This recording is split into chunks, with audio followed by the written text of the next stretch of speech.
Welcome back to our chapter-by-chapter breakdown of Rich Dad, Poor Dad by Robert Kiyosaki.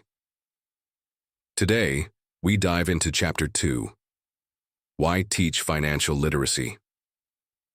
This chapter uncovers a truth that most schools, colleges, and even families fail to teach.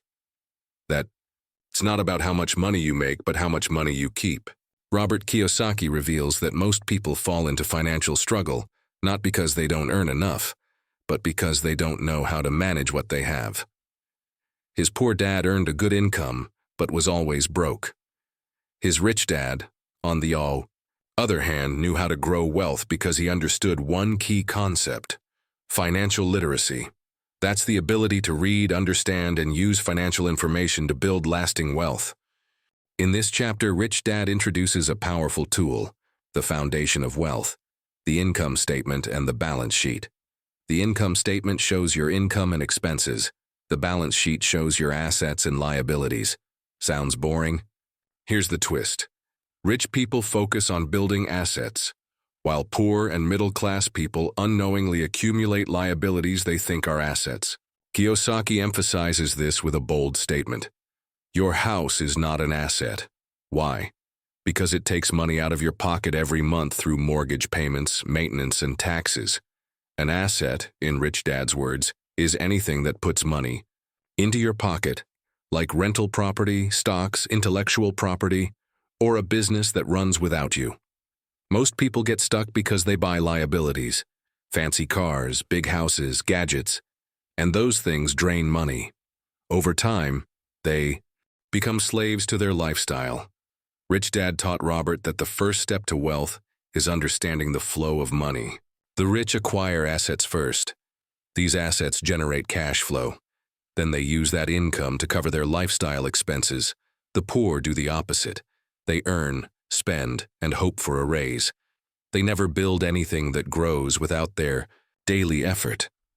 Kiyosaki explains that financial education is not about getting rich quick.